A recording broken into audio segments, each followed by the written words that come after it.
Boss Buds, kung aarestuin si Bato, idadaan kaya sa local court muna bago dalhin sa dahig? Alam mo, Felix, yan nga yung topic ko eh, no? Sana madaliin ninyo, kayo po sa Supreme Court, sana madaliin nyo yung pagpapasya. Kasi mauulitan po si Bato eh. Tandaan nyo si Tory, na-promote siya sa mga mabilisang, yung mga pagsunod niya sa mga ganyang pag-uutos eh. Napopromote siya. Sa tingin nyo ba, hindi niya gagawin yan? Pag may ICC warrant of arrest, hindi niya arestuin si Bato. Wala na po silang pakundangan eh. Yung interpretation po nila ng batas sila eh. Sir Buds, bakit ang mga congressman hindi sila talaban ng mga punahan ng taong bayan? Sobra na silang sunod-sunuran sa maling palakad ng presidente.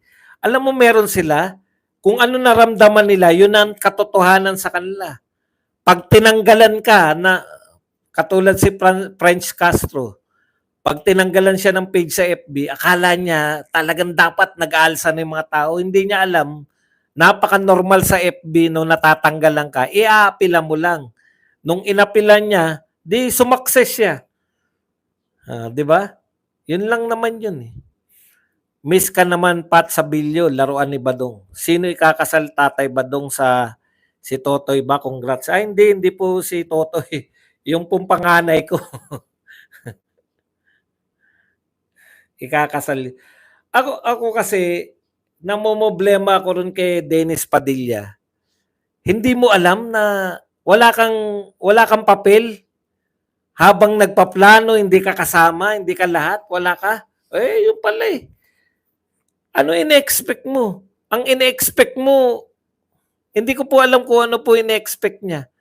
Bilang tatay, dapat kasangkot ka ron. Kung hindi ka kasangkot sa mga pagpaplano, wag mong expect na hindi ko talaga makuha yun eh. Yung sinabi mo na puro pa-picture si Lenny, tagal na nun. Ang tagal na nun, Patsabilyo, yung latest naman. Ang huli ko daw na fake news, yung panay pa-picture lang daw si Lenny Robredo.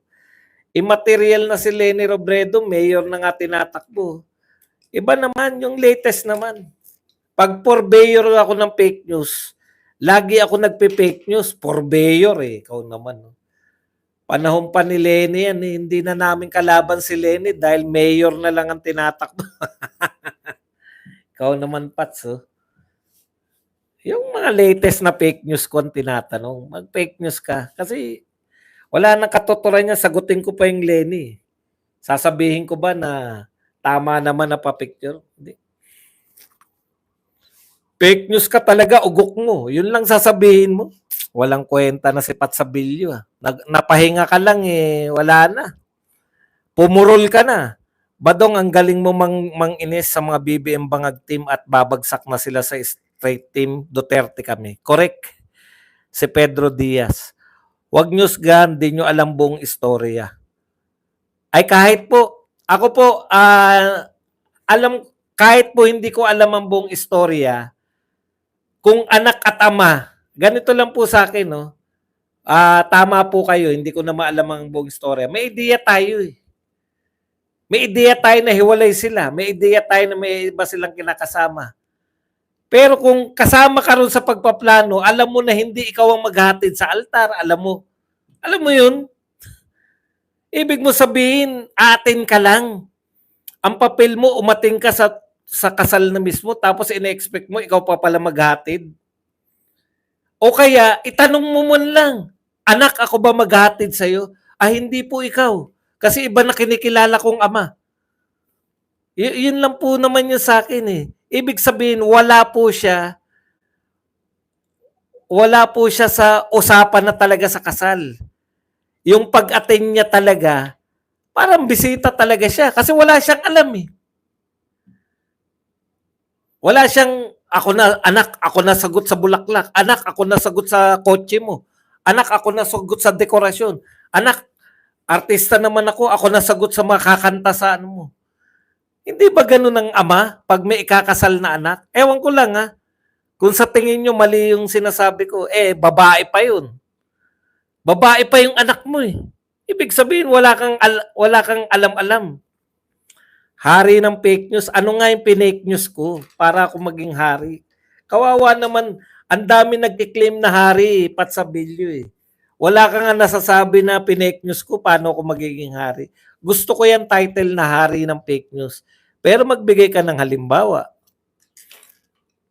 Kumpare ko yun, di mo alam story. Oo, kahit kumpare mo siya. Wala po yun. Inaakusahan ko siya na wala talaga siyang papel. In fact, yan yung totoo. Di ba wala siyang papel? Binastos nga siya. Ewan ko lang kung paano siya binastos. Nakikipagkamay pa siya dun sa picture eh. Ikaw ang magkwento. Sige, paano siya binastos? Kasi expected mo na yun kung nag-expect ka na hindi ka kasama, hindi ka iniimbitahan, tapos inimbitahan ka lang, ang ine-expect mo may iba ka pang papel at hindi mo naging papel yun, bakit ka masasaktan? In the first place, dapat hindi ka dumalo. Hindi po ama ko eh, tatay ako eh.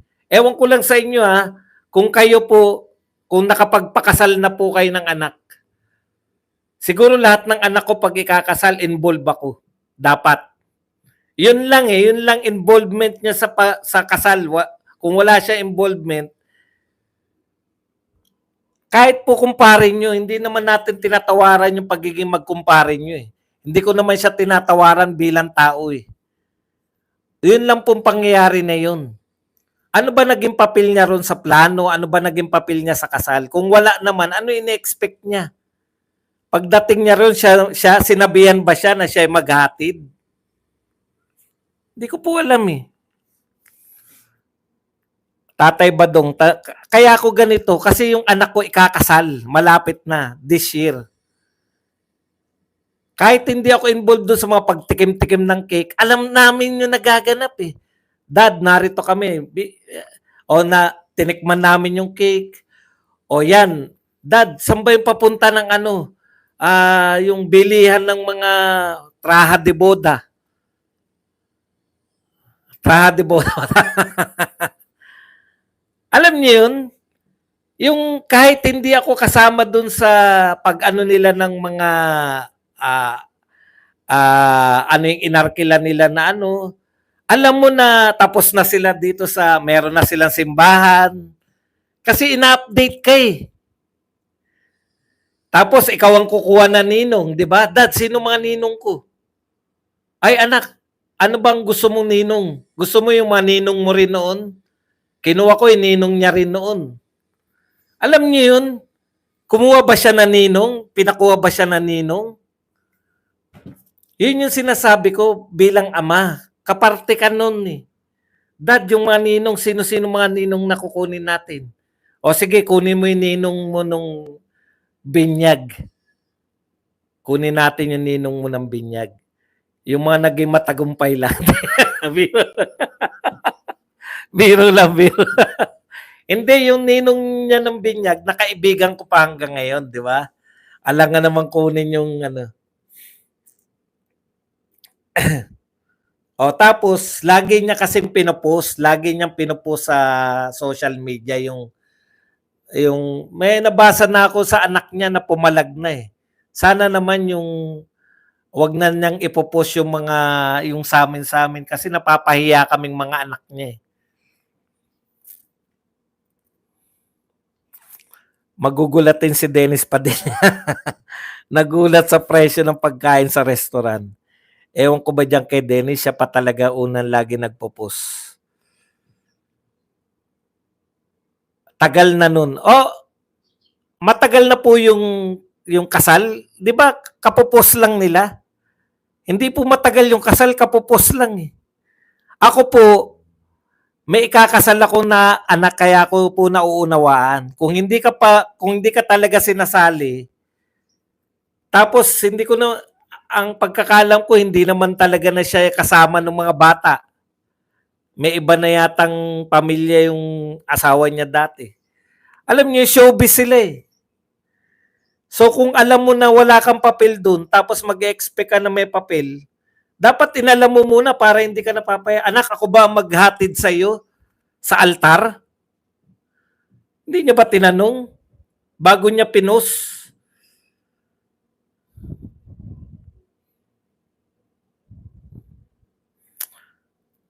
Boss Badong, tagahama mo na si Congressman Marcoleta, baka pwede mo kunin din na ninong sa kasal ng unika iha mo. Ay, hindi. Ako po, gusto ko talaga yung, di ba, yung talagang ninong niya, na ninong. Sir, tradisyon na ang tatay na maghatid sa anak na babae. Paano yung, kung iba na yung tinuturing na tatay? May mga stepfather na tinatawag, di ba? Hindi natin, yan hindi natin alam. Tinawagan niya anak niya nung yung nanay ang may kagagawan. O kung ganun nga, o alam na pala niya, di ba? Ano dapat? Ako, kung alam ko mapapahiya ako, kung alam kong hindi ganun, kung hindi maganda yung relasyon namin ng mga anak ko, ano man ang dahilan, tapos pupunta ako ron na alam ko na ine-expect ko na yun, bakit ako pupunta ron? Or kung napahiya ka na, bakit sa social media? Yun yung problema ko eh. Hindi naman yata artista yung anak niya na yun, Claudia. Ako lagi kasi sa anak eh, mapahiya na ako. Napapahiya tayo sa mga anak natin eh. Nagagalit tayo dahil etong mga anak ko, sa akin pa lumaki yan, sa akin pa nakatira, sa akin pa, ako pa gumastos, ako pa nagpaaral dyan sa mga yan. Wala akong sinusumbat. Pero nakakapagsalita pa sila na masasakit eh. Pero dahil magkakakilala kayo, hindi kayo masasaktan. Kakilala mo na sila eh.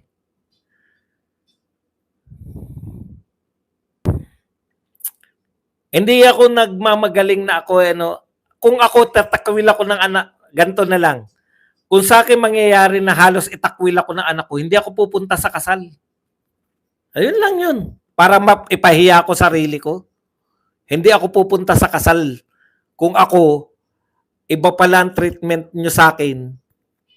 Kung yun na naramdaman niya. Kung naramdaman niya, nabudol siya, wala siyang ideya eh. Hindi ko alam kung bakit wala siyang ideya na gano'n na mangyayari sa kanya. Kasi ako kahit hindi ako kasama sa mga yung mami niya gustong isama, 'di ba? Yung lola gusto isama sa mga pagtikim ng mga cake. Mamimili ng mga cake, 'di ba? O yan yung ganyan eh. Hindi siguro mangyayari sa akin yun na ganun. Kasi putya, itsapwera mo ko. Kailan ka lang nawala sa akin ha? Ako nagpaaral sa'yo. Minsan kasi, masakit po to. No? Hindi siguro natin naranasan. Siguro, 95% na nanonood sa atin, tayo yung gumasto sa pamilya natin. Tayo nagpaaral sa anak natin. Paano kung hindi yan yung sitwasyon? Yung bata, iba yung tingin na, iba po yung henerasyon ngayon eh. 'Di ba? Sabi nyo nga, may kabastusan na yung mga bata ngayon. Lalo na kung hindi ka nila nakita, alam nyo yun? Iba po yung sitwasyon yung mga OFW. Kasi kahit wala kayo na lumalaki yung mga anak nyo, alam ng mga anak nyo na nagsasakripisyo kayo para sila mapag-aral.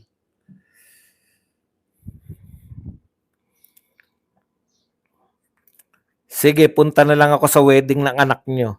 Saka ko ikwento, isama ko na si Dennis. Pwede po ba? Hindi po. Hindi po. Hindi ko po control yung mga imbitado nila. Yun po ay hindi ko po kino-question na malapit kay Dennis. Wala po rin akong problema kay Dennis Padilla. Hindi ko po siya pinoproblema. Napag-uusapan natin dahil vlogger po ako. Hindi ko po siya kilala personal. Alam ko kamag-anak pa yan ni Robin. PDP nga si Robin. Wala po kung gustong patunayan na kinakailangan nyo pang isama si Dennis. Reaction lang po to ng isang pangkaraniwang vlogger.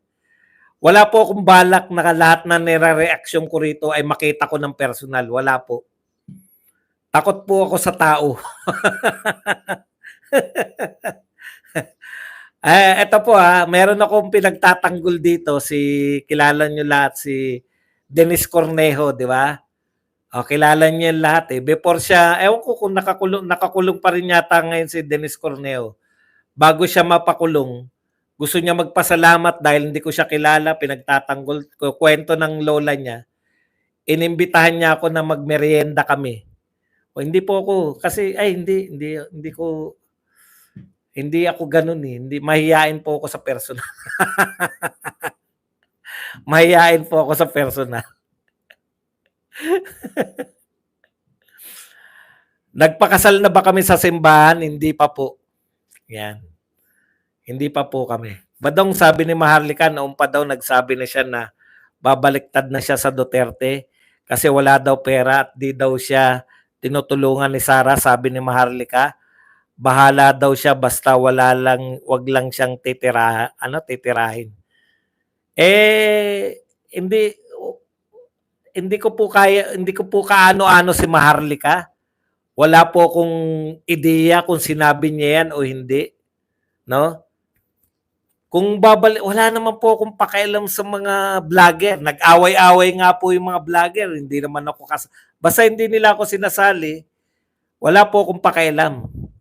Pag sinali nila ako, wala pa rin akong pakialam. Alam niyo yung attitude natin yan? Wala po tayong pakialam dyan, eh. Di ba? Ano po ako, ano ba yung tawag sa amin? Yung nabubuhay ng solo, masaya kami na solo katawan lang kahit pumunta kami sa ibang bansa. May tawag dyan, eh. Ano kami? Yung solo lang talaga, yung ayaw namin may kasama. Introvert. Yun po. Yun po ako. Masaya po ako na titingin lang ako sa bintana, masaya ako sa park lang na manonood lang ng mga tao. Hindi po yung, di ba may mga tao na hindi makakapunta sa isang lugar na walang kasama, di ba? Mga ganun. Kami po baliktad. Kung hindi po kayo naniniwala dun na hindi ako nakikialam sa kanila, wala po akong magagawa. Ang tagal na, eh, di ba? Matagal na pong may mga away-away yung mga Duterte. Ang dami pong mga salpukan. Nakita nyo ba kung mga ano nila?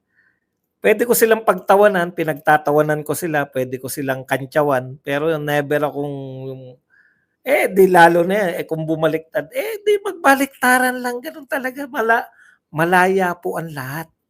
Kung saan kayo masaya, masaya lang kayo. Wala pong problema dun. Gawin nyo lahat. Katulad niyan, hindi ko naman, wasak ka boy, hindi naman kita kilala. Paano ko masasabi na totoo yan sinasabi mo? Kasi kung totoo yan na merong sinabi si Maharlika na babaliktad siya, pinapakalat na yan ng mga vlogger ni BBM.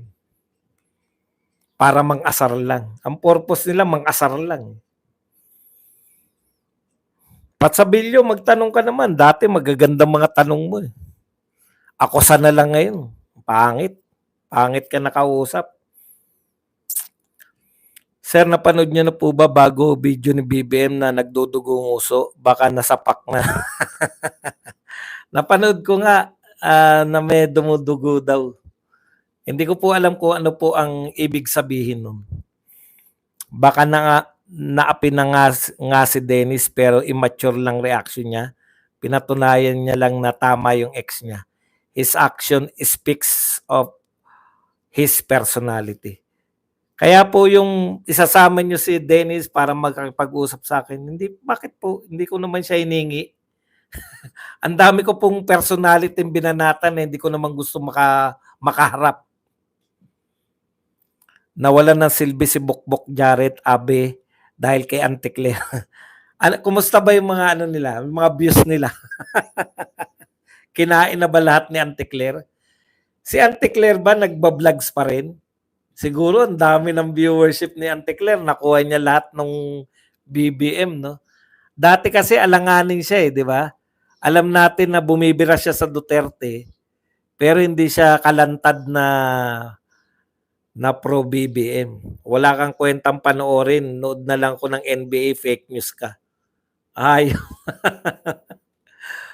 kanina ka pa nariyan, wala pa rin akong kwenta. Malupit talaga 'to si Pat Sabilio.